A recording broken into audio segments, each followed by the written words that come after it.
আসসালামু আলাইকুম। সবাই কেমন আছেন? আশা করি আল্লাহর রহমতে সবাই ভালো আছেন। তো আলামিন প্রধান যে কথা বলছিলেন যে উনি উইথড্র দেওয়ার আগ পর্যন্ত অন্য কোনো কাজ করবেন না, উইথড্র দেওয়া ছাড়া অন্য কোনো পদক্ষেপ হাতে নেবেন না। আগে উইথড্রগুলো ক্লিয়ার করবেন, তারপর বাকি কাজ করবেন। তো এখানে ওনার এই ঘোষণার পর আমরা বিভিন্ন জায়গায় বিভিন্ন রকম নিউজ পাইতেছি। যেমন আমাদের ইনকামের 50% দিয়ে প্রোডাক্ট ক্রয় করা যাবে, 30% দিয়ে নতুন জয়েনিং করানো যাবে, 20% উইথড্র করা যাবে। তো এখানে একটা কথা, সেটা হচ্ছে এই জিনিসগুলো যদি করতে হয়, এগুলো যারা পুরাতন অ্যাকাউন্ট খুলছে তাদের ব্যাপারে আমার মনে হয় যে এই নিয়মগুলো করা উচিত না। কারণ তারা এরকম কোনো নিয়ম মেনে কিন্তু কোম্পানিতে জয়েন করে নাই, এরকম কোনো নিয়ম তাদের জন্য ছিল না। তো এই নিয়মগুলো যদি প্রযোজ্য হয়, এগুলো যারা নতুন অ্যাকাউন্ট ক্রিয়েট করবে তাদের জন্য করা উচিত। কারণ আমরা যখন এসপিসিতে জয়েন করছি তখন এরকম কোনো নিয়ম ছিল না বা এরকম কোনো বাধ্যবাধকতা ছিল না যে এসপিসিতে জয়েন করতে হলে আপনার ব্যালেন্স এর এইভাবে ভাগ হবে, এইভাবে 50%, 30%, 20%।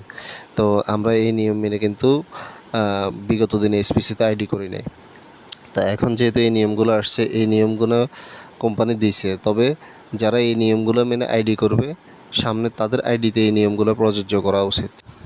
আর আলামিন প্রধান যেহেতু ঘোষণা দিয়েছেন যে উইথড্রগুলো উনি আগে ক্লিয়ার করবেন, তো সেই ক্ষেত্রে আমার মনে হয় যে উইথড্র নিয়ে আগে কাজ করা উচিত, আগে উইথড্র ক্লিয়ার করা উচিত, এরপরে যেসব নিয়ম করার করতে পারে। কিন্তু আমরা বর্তমানে উইথড্রর ব্যাপারে কোনো নিউজই পাইতেছি না। উইথড্রর ব্যাপারে কোনো নিয়ম কারণ ফেসবুক গ্রুপ থেকে বিভিন্ন জায়গায় কোনো জায়গায় উইথড্রর ব্যাপারে কোনো তথ্য পাইতেছি না। বেশিরভাগই তথ্য পাইতেছি যে প্রোডাক্ট দেবে, কোম্পানি ই কমার্স বিজনেস করবে, এই করবে, সেই করবে, এইরকম নিউজগুলো আসতেছে। এরকম নিউজগুলো বারবারই একবার এক এক জায়গা থেকে আমরা পাইতেছি, কিন্তু উইথড্র ক্লিয়ার করবে বা এইভাবে উইথড্র দিবে, এই ধাপে উইথড্র দিবে, এত পার্সেন্ট উইথড্র দিবে, এরকম কোনো নিউজ পাইতেছি না। উইথড্র নিয়ে কথা খুবই কম বলতেছে। বেশিরভাগই বলতেছে যে এই প্রোডাক্ট ব্যালেন্সের এই অবস্থা হবে, ব্যালেন্স এটা হবে, এই নিয়মে কাজ করতে হবে। আমার মনে হয় ওনার ঘোষণা অনুযায়ী উনি আগে উইথড্র নিয়ে কাজ করা উচিত। উইথড্রগুলো কীভাবে ক্লিয়ার করবে এই ব্যাপারে নির্দেশনাগুলো ধাপে ধাপে দেওয়া উচিত। তো সেটা না করে অন্য কাজ আগে না করা উচিত। আর বর্তমানে আমরা বিভিন্ন জায়গায় দেখতেছি এসপিসি তাদের কোম্পানিতে, তাদের কারখানায় প্রচুর পরিমাণে প্রোডাক্ট উৎপাদন করতেছে। তো এসপিসি কোম্পানির সামনে যে ফিউচার চিন্তাভাবনা, তারা ই কমার্স রিলেটেড ব্যবসা করবে, তা করার জন্য অনেক প্রোডাক্ট প্রয়োজন। তো প্রোডাক্ট উৎপাদন করুক, প্রোডাক্টের ব্যাপারে আমাদের কোনো নাই। প্রোডাক্ট সামনের দিকে যারা অ্যাকাউন্ট করবে তারা যদি ই কমার্স বিজনেসের নিবন্ধন করে, রেজিস্ট্রেশন করে বা প্রোডাক্ট ক্রয় করে যদি আইডি করে, 1000 টাকার বা 1500 টাকার প্রোডাক্ট কিনে যদি তারা আইডি করে, সামনে কোম্পানি তাদেরকে 1000 টাকার পণ্য সরাসরি দিয়ে দিবে না ক্যাশ টাকা দিয়ে তারা প্রোডাক্ট কিনতে হবে, সেটা কী নিয়ম আসে সামনে দেখা যাক। তো ই কমার্স বিজনেসের জন্য কোম্পানির প্রোডাক্ট অ্যাভেলেবেল করা খুবই জরুরি। তো সেক্ষেত্রে কোম্পানি প্রোডাক্ট উৎপাদন করবে। আর আমরা যেটা শুনতেছি যে নারায়ণগঞ্জে তাদের যে অনেক বড় ফ্যাক্টরি আছে, সেখানে প্রোডাক্ট উৎপাদন হইতেছে। তো আরেকটা জিনিস হচ্ছে এসপিসির প্রোডাক্টের নিয়ে আরেকটা কথা বলতে হবে, সেটা হচ্ছে প্রোডাক্টের গুণগত মান বা প্রোডাক্টের দাম। কিন্তু আমরা এসপিসি অ্যাপসে বিগত দিনে যেরকম দেখছি ওইরকম যদি থাকে, তাহলে এসপিসি ই কমার্স ব্যবসা কতটুকু আগাতে পারবে সে ব্যাপারে সন্দেহ আছে। এসপিসি যদি ই কমার্স রিলেটেড বিজনেস করতে হয়, সেক্ষেত্রে প্রোডাক্টের দাম বাজারে অন্যান্য প্রোডাক্ট মানে সিমিলার প্রোডাক্টগুলো এগুলোর দাম সমতা বজায় রেখে দাম রাখতে হবে। তাহলে মানুষ এসপিসি থেকে প্রোডাক্ট কিনবে, নিত্য প্রয়োজনীয় জিনিসগুলো। আর সামনে কোম্পানির বিজনেসের যে প্ল্যান করতেছে যে আপনি একটা নতুন আইডি ক্রিয়েট করতে হলে 1000 টাকা বা 1500 টাকা সমমূল্যের প্রোডাক্ট কেনার পরে একটা আইডি ক্রিয়েট হয়ে যাবে। তো এই ক্ষেত্রে কোম্পানিও সম্পূর্ণ দায়মুক্ত বিজনেস করতে পারবে। এক্ষেত্রে আপনি কাউকে বলার কিছু নাই বা কোম্পানিকে দোষ চাপানোর কিছু নাই যে আমি কোম্পানি থেকে কিছু পাইনি। কারণ আপনি আপনার যে টাকা ইনভেস্ট করবেন ওই টাকার পরিমাণ সমমূল্যের প্রোডাক্ট আপনি পেয়ে যাবেন। কিন্তু এসপিসির বর্তমান যে অবস্থা, সামনে এইভাবে টাকা দিয়ে প্রোডাক্ট বা এভাবে পণ্যের বিনিময়ে একটা অ্যাকাউন্ট খুলবে বা টাকা দিয়ে এসপিসি থেকে কেউ প্রোডাক্ট কিনবে, নতুন আইডি ক্রিয়েট করবে, এই ব্যাপারে খুবই সন্দেহ আছে। কারণ মানুষের বিগত দিনের যারা এসপিসিতে অ্যাকাউন্ট খুলছিল তারা এই পর্যন্ত অনেক ভোগান্তির শিকার, অনেক হয়রানির শিকার এই পর্যন্ত তারা কোনো টাকা পয়সা এসপিসি থেকে পায় নাই। তো এসপিসি যেটা বলতেছে যে এইভাবে নতুন আইডি করতে হবে, এইভাবে করতে হবে। তো সামনে এসপিসিতে নতুন আইডি কেউ করবে এই ব্যাপারে একটু সন্দেহ আছে। আর করলেও করতে পারে, সেটা হচ্ছে কোম্পানির সামনে যদি বিজনেসের ভালো অবস্থা নিয়ে আসে সেই ক্ষেত্রে নতুন আইডি ক্রিয়েট করতে পারে। তবে বর্তমানে আমি যেটা দেখতেছি যে এসপিসিতে নতুন আইডি করার প্রবণতা মানুষের ভিতর খুবই কম, কারণ এখনও বিগত দিনের উইথড্র যাদের ক্লিয়ার নেই, এখনও এসপিসি সমস্যায় জর্জরিত। এখানে আবার মানুষ নতুন করে ইনভেস্ট করবে, এসপিসি থেকে প্রোডাক্ট কিনে আইডি করবে, এরকম আমার মনে হয় না, মানুষের সংখ্যা খুবই কম। তো দেখা যাক, তারপরও কোম্পানি যদি ভালো কিছু নিয়ে আসে মানুষ হয়তো এখানে নতুন করে আইডি খুলতেও পারে। তো এখন শুধু বিগত দিনে যারা এসপিসিতে টাকা ইনভেস্ট করে আটকে আছে তারাই হাই হুতাশ করতেছে। নতুন করে কেউ এসপিসিতে ইনভেস্ট করে জয়েন্ট হওয়ার ব্যাপারে তেমন একটা আগ্রহ নাই। এখানে নতুন গ্রাহক জয়েন্টের পরিমাণ বেড়ে যাবে যদি এসপিসি তাদের পুরাতন উইথড্রগুলো খুব দ্রুত ক্লিয়ার করে এবং সবাই যদি সুন্দরভাবে টাকা পায়।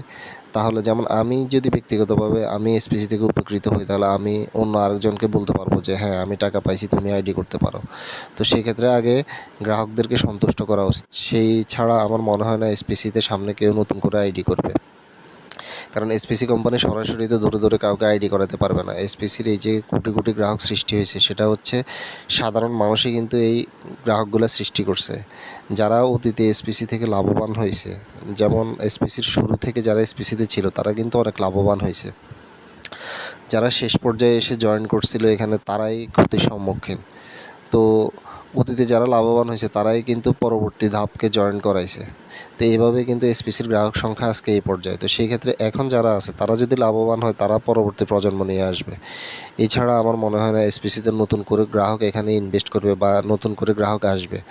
নতুন করে গ্রাহক আনতে হলে বা নতুন আইডি ক্রিয়েট করার জন্য এসপিসির এখন একটাই মাধ্যম হচ্ছে, সেটা হচ্ছে উইথড্রগুলো খুব দ্রুত ক্লিয়ার করা।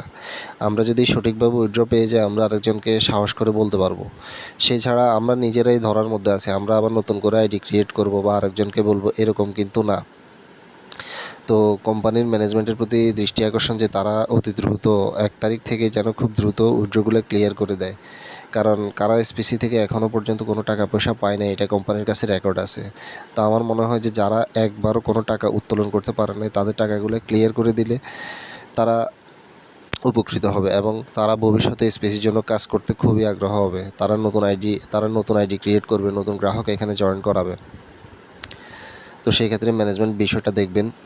আর এসপিসি কোম্পানির প্রোডাক্ট এর আগে আমি অনেকগুলো এসপিসির প্রোডাক্ট ইউজ করছিলাম, তো যার মধ্যে এসপিসির শ্যাম্পু, তারপরে এসপিসির প্রিমার, আতর, অনেকগুলো প্রোডাক্ট মোটামুটি খুব গুণগত মান খুব ভালো, তবে দাম অনেক বেশি কিন্তু গুণগত মান ভালো। তো আশা করি এসপিসি যে প্রোডাক্ট উৎপাদন করতেছে তারা সামনে তাদের প্রোডাক্টের গুণগত মান এবং দাম এই দুইটা গ্রাহকের সাধ্যের মধ্যে রাখবে, তাহলে এসপিসি ই কমার্স ব্যবসা করতে কোনো বেগ পেতে হবে না, তারা স্মুথলি ই কমার্স ব্যবসা করতে পারবে। আর আমরা যদি দেখি যে অন্যান্য ই কমার্স সাইট থেকে এসপিসিতে আমরা কম মূল্যে ভালো প্রোডাক্ট পাইতেছি, সহজে প্রোডাক্ট পাইতেছি, তাহলে আমরা এসপিসি থেকে প্রোডাক্ট কিনবো, কারণ আমরা অতীতেও এসপিসিতে ইনভেস্ট করেছিলাম, এসপিসির প্রতি আস্থা ছিল, ভবিষ্যতেও থাকবে। তো এসপিসি তাদের প্রোডাক্টের কোয়ালিটি এবং দামের ব্যাপারে কনসার্ন থাকবেন যে এসপিসির প্রোডাক্টের মান যেন বজায় থাকে, যে প্রোডাক্ট উৎপাদন করতেছেন। আর ই কমার্স রিলেটেড বিজনেস, যেমন আমরা কোনো প্রোডাক্ট অর্ডার দিলে যেমন দ্রুত আমরা হাতে পেয়ে যাই, 2-3 দিনের ভিতরে হাতে পেয়ে যাই, এসপিসির প্রোডাক্টও যেন এভাবে দ্রুত আমরা হাতে পাই। যেমন দারাজ থেকে যদি আমরা কোনো কিছু অর্ডার করি আমাদের সর্বোচ্চ 2 দিন থেকে 3 দিন লাগে প্রোডাক্ট হাতে আসতে। তো এসপিসির প্রোডাক্টগুলো যেন এভাবে খুব দ্রুত হাতে পাওয়া যায়, এজেন্টের মাধ্যমে হোক বা এসপিসি সুপার শপ থেকে হোক বা এসপিসি ডেলিভারির মাধ্যমে, ডেলিভারি ম্যানের মাধ্যমে হোক, যেভাবে হোক আমরা যেন খুব দ্রুত এসপিসি থেকে প্রোডাক্টগুলো পাই। তো সেই ক্ষেত্রে এসপিসির ই কমার্স ব্যবসা খুব দ্রুত আগাবে। তো সবাই আলামিন প্রধানের জন্য দোয়া করেন, উনি যেন খুব দ্রুত গ্রাহকদের উইথড্রগুলো ক্লিয়ার করতে পারে, এসপিসির কার্যক্রম সম্পূর্ণ সুন্দরভাবে পরিচালনা করতে পারে, এসপিসির প্রোডাক্ট থেকে শুরু করে উইথড্র থেকে শুরু করে গ্রাহকদের হয়রানি খুব দ্রুত যেন দূর করতে পারে। আর এসপিসিটাকে এমন পর্যায়ে নিয়ে যেতে পারে যে অনেক মানুষ তাদের ক্যারিয়ার হিসাবে এসপিসিকে নিতে পারে। তো সে পর্যন্ত সবাই ভালো থাকুন আর এসপিসির জন্য শুভকামনা রইল। আজকের মতো এখানে শেষ করলাম। আল্লাহ হাফিজ।